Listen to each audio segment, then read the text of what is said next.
It's fascinating how many men today underestimate the power of simply standing tall in who they are, not in a puffed-up, chest-beating way, but in that quiet, grounded sense of confidence that doesn't need to scream to be noticed. That kind of presence draws people in. It draws women in, not because you're trying to get them to notice you, but because you're not trying at all. And in a world where most people are constantly chasing validation, the man who doesn't need it becomes magnetic by default. Confidence isn't about walking into a room and assuming you're better than everyone. It's about walking into that room and not needing to compare yourself to anyone at all. It's knowing your value without needing permission from others to feel it. A lot of men today are so consumed with external markers, status, money, looks, thinking those things will automatically make women stay. But that's not how it works. Yes, those things can catch attention, but they don't hold it. What holds it is your core, who you are when everything else is stripped away. The man who knows who he is becomes the center of his own world. He doesn't orbit around anyone else's opinions. He doesn't shapeshift depending on who he's with. And here's the thing. When you're grounded like that, it sends a signal that's deeper than words. Women pick up on it. They feel it.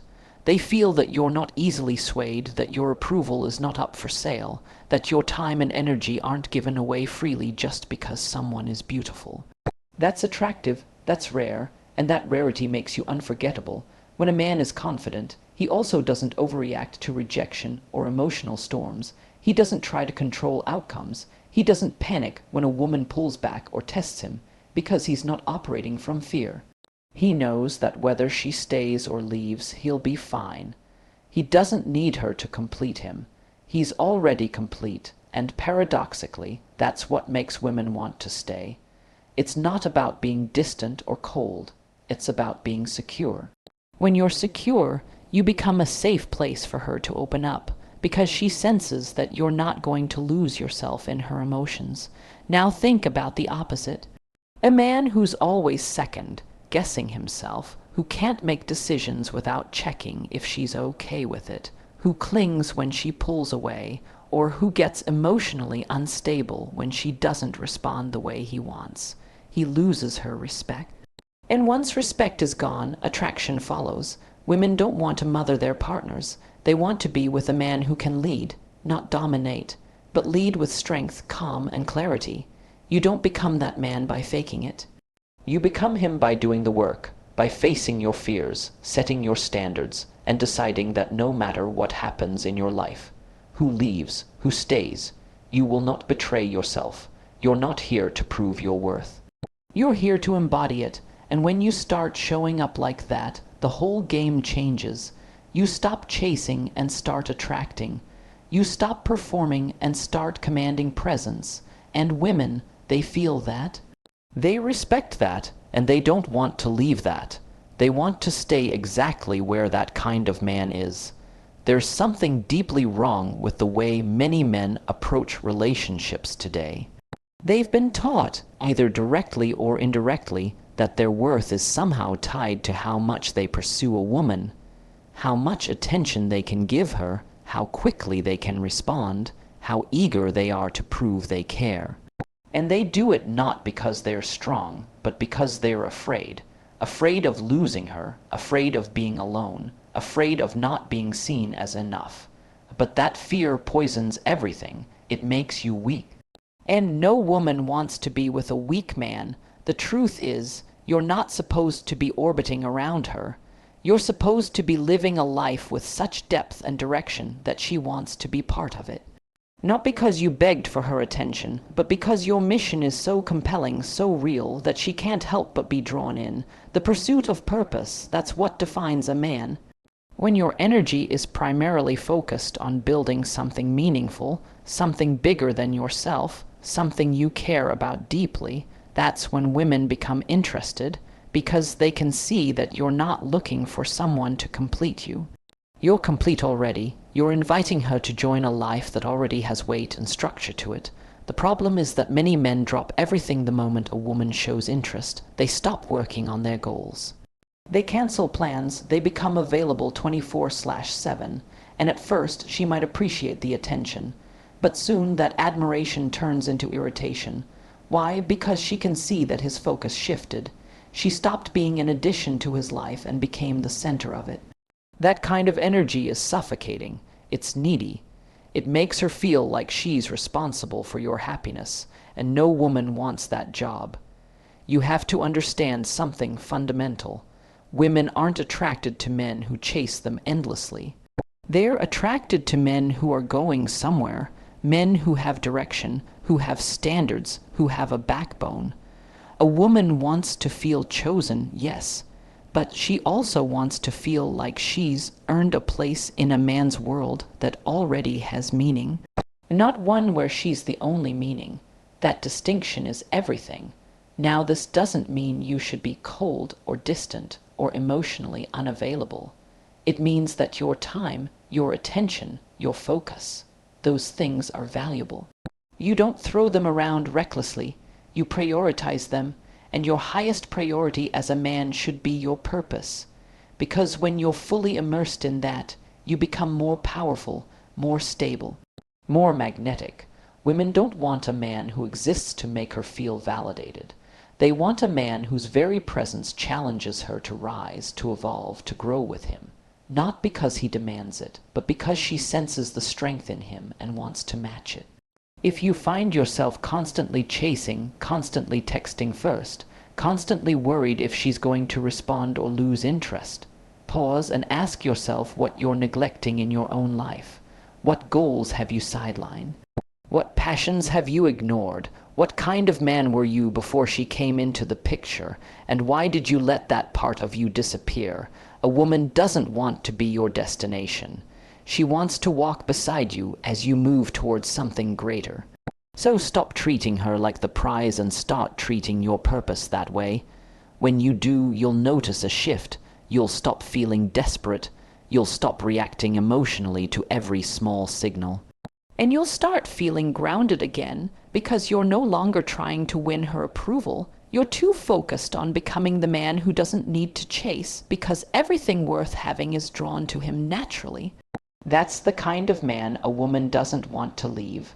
One of the most misunderstood aspects of masculinity is the idea that showing emotion somehow makes you weak, that if you care too much, listen too closely, or respond with empathy, you've surrendered your power. But that's not strength. It's insecurity dressed as toughness. Real strength doesn't come from pretending you don't feel anything. It comes from mastering your emotions so they serve you, not control you. That's what emotional intelligence is, and it's not optional if you want a woman to stay in your life. It's essential. A woman doesn't leave because you're not tall enough, or rich enough, or don't have the sharpest jawline. Those things might catch attention, yes, but they don't hold emotional weight. What holds her attention is how you make her feel. And if you can't read her signals, if you can't listen without trying to fix her, if you can't respond without defensiveness, then you're not safe to her.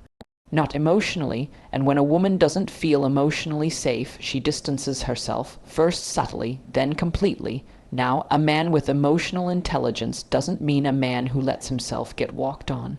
Quite the opposite. He knows how to listen, but he also knows how to set boundaries. He knows when to speak, and more importantly, when not to. He's not reactionary. He doesn't spiral when things get tense. He holds his center, and that steadiness, that ability to remain grounded even when she's emotional, that's magnetic, because it shows her that you're not going to collapse under pressure, that you can be there for her without losing yourself in the process. Too many men either shut down emotionally or overcompensate. They become either cold and dismissive or overly dramatic and needy. Neither of those postures work. What works is self-awareness. The ability to notice your internal reactions, to recognize when you're about to lash out or withdraw or manipulate a situation to make yourself feel in control, and choose something better. That level of self-regulation doesn't make you less masculine. It makes you formidable because the man who can control himself is infinitely more powerful than the one who tries to control everyone else, Think about what happens in conflict. A woman is upset. She raises her voice. Maybe she says something hurtful, something unfair. The immature man takes it personally. He matches her emotion. He lashes back. He tries to win. But the emotionally intelligent man hears what's underneath the words. He doesn't condone disrespect, but he knows that emotional outbursts often come from pain, not hostility. He responds, not reacts. He stays calm, not to appease, but because he understands the situation more deeply than surface behavior. And it's not about catering to drama or walking on eggshells. It's about being able to navigate human complexity with grace. Women, like men, have emotional rhythms, and if you can't ride those waves with clarity and steadiness, she won't trust you long term. Because deep down, every woman is looking for one thing: a man who can hold space for her without making her responsible for his reactions. A man who listens, who understands, and who responds like a man, not a wounded boy. You don't get to that level by accident. You get there by doing the work, by learning how to sit with discomfort, by being honest about your emotional patterns, and by choosing growth over ego. And when you become that kind of man, something changes. She relaxes around you. She opens up more. She stops testing as much because she senses that you're solid, that you won't collapse, that you won't flee. And that sense of emotional safety, that's what keeps her close. That's what makes her never want to leave. There's a moment in every man's life when he's tested, not by force, not by violence, but by something much subtler.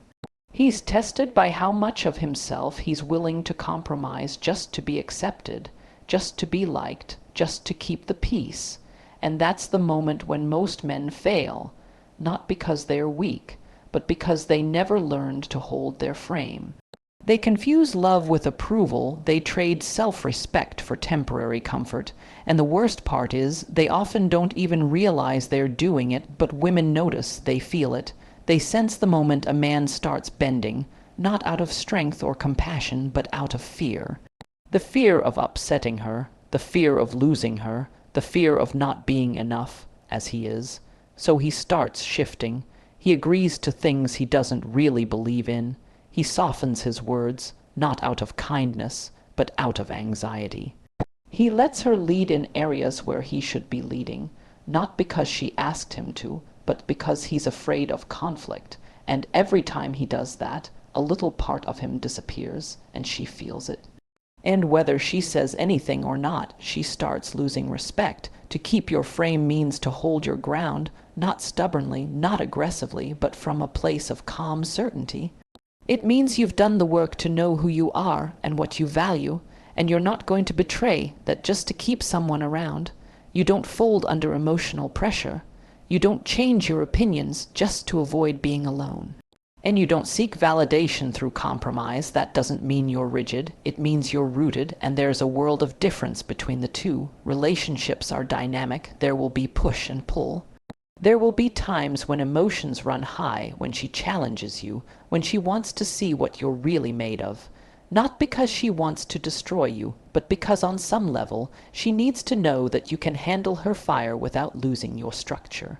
That you can engage with her complexity without losing your integrity. If she's the storm, she needs you to be the mountain, not the leaf that gets blown away with every gust. When you don't hold your frame, you send a message that you're not anchored in anything real, that your sense of self is fragile, that your decisions depend on whether or not she approves. And the problem with that is simple. No one, especially a woman, wants to be the center of someone else's identity. She wants to feel your strength. She wants to know that you're with her because you choose her, not because you need her to feel whole. You hold your frame by being decisive, by saying no when something violates your values, by having the courage to speak truthfully, even when it's uncomfortable, by refusing to tolerate disrespect, not with aggression, but with clarity. You don't have to yell, you don't have to lecture, you just need to be consistent. You need to be firm in a world that's constantly trying to bend you, and yes, it will cost you sometimes. You may lose people. You may be misunderstood, but what you gain is far greater. You gain respect from others and, more importantly, from yourself. And that self-respect becomes the foundation for everything else. Because a man who holds his frame becomes unshakable, and women, whether they admit it or not, are deeply drawn to that kind of presence. Because they can relax in it, they can trust it, they can follow it. That's the man she won't want to leave. One of the most damaging lies men are fed is that being constantly available, endlessly giving, and always agreeable will make a woman love you more. It won't. In fact, it has the opposite effect. The truth is, when you make yourself too accessible, when you're always around, always eager, always responding immediately, you remove the element that keeps attraction alive, mystery. And without mystery, there's no tension, and without tension, there's no desire. You need to understand something fundamental about human psychology. We don't value what we can predict with perfect accuracy. We don't chase what we already have in abundance. And when you position yourself as the man who drops everything, who's always emotionally available on demand, who molds himself to fit her preferences, you become predictable. Boring. There's no challenge in you, no edge, no reason for her to lean in and wonder who you really are, or where you're going, or whether she's earned a place in your world. You've already given it all away for free. This isn't about playing games. It's about understanding dynamics.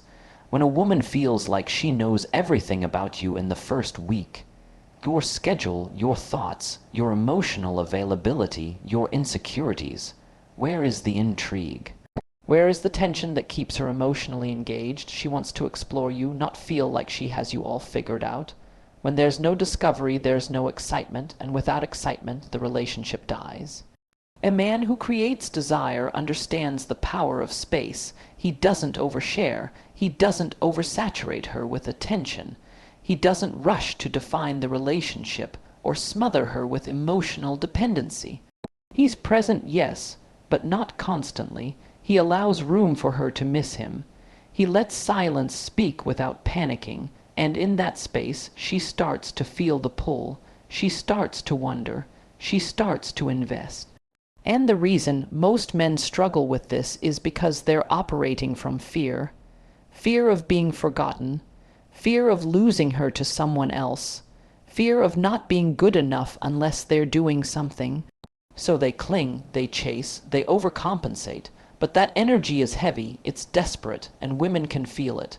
And the moment she feels that weight on her, she starts to pull away, not because she's cruel, but because the dynamic has shifted.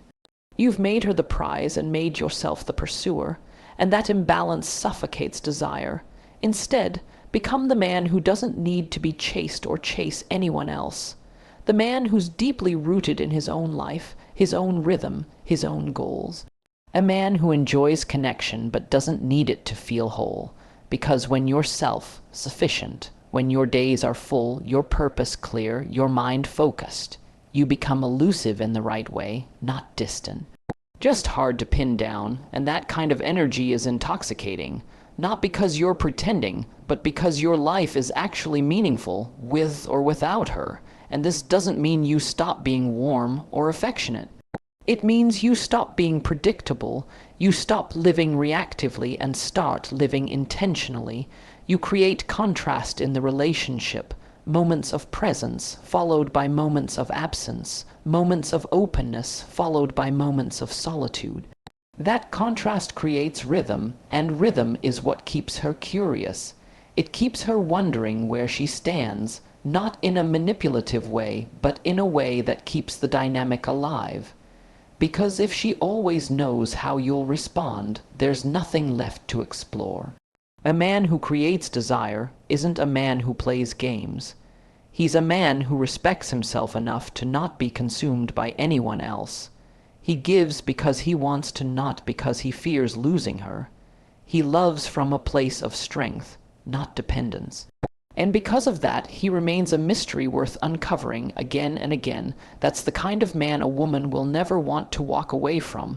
There's a reason why some men, no matter where they go, seem to draw people in, not just women, but everyone. There's a quiet intensity about them, a sense that they're not looking to impress anyone, but they're also not trying to hide. They simply are who they are, fully, and what makes them magnetic isn't wealth or looks or charm, it's presence. It's how grounded they are in their own being. It's how much life is behind their eyes, and that kind of presence, it's only possible when a man is constantly working on himself. Self-work isn't a luxury. It's not something you do when you have time. It's the foundation of everything you are, because a man who doesn't confront himself, his weaknesses, his fears, his wounds, will spend his life reacting instead of leading. He'll sabotage his relationships and then blame others for why they fall apart. He'll keep chasing validation instead of building a life of value, and most tragically, he'll never actually meet himself. You have to face the uncomfortable truth that most of what's holding you back isn't external. It's not women. It's not society. It's you, your lack of discipline, your unresolved anger, your fear of failure, your attachment to comfort. These things live in the background of your life like static, barely noticeable until someone pushes a button. And when she does, when she challenges you, questions you, tests your boundaries, you erupt or collapse because you were never solid to begin with. Self-work means you stop looking outward for identity and start excavating inward for clarity. You ask hard questions. You sit in silence. You examine your patterns. You stop numbing with distractions. You train your body. You discipline your mind. You choose purpose over pleasure. That doesn't mean you become rigid. It means you become whole. It means you become the kind of man who doesn't need to be told what to do, because he already knows where he's going. A woman can feel when a man has done his inner work. She can sense it in the way he speaks, not to impress, but to connect. She sees it in the way he carries himself, not needing to prove anything, not hiding behind performance. And because she can feel that, she relaxes, she lets go, she opens, not because he forced it, but because he created a container strong enough to hold her truth without flinching. But when a man hasn't done that work, he becomes brittle. He interprets her emotions as threats. He demands certainty because he can't handle uncertainty. He needs her to validate him because he doesn't know how to validate himself. And slowly, the relationship starts to decay, not because there wasn't love, but because the structure couldn't hold it. Growth isn't about being perfect. It's about being committed. It's about showing up every day with the willingness to evolve, and not for her, not to win anyone back or prove your worth. You do it because the alternative is decay. You do it because you refuse to live as a shell of the man you could become. And when you walk that path, when you commit to depth over distraction, you become dangerous in the best possible way, not because you harm others, but because you no longer harm yourself. You become magnetic, not through manipulation, not through tricks, but through truth, through presence, through depth, and that kind of man is unforgettable. He leaves an imprint. He changes the temperature of a room just by entering it. And that's the kind of man a woman will never want to leave.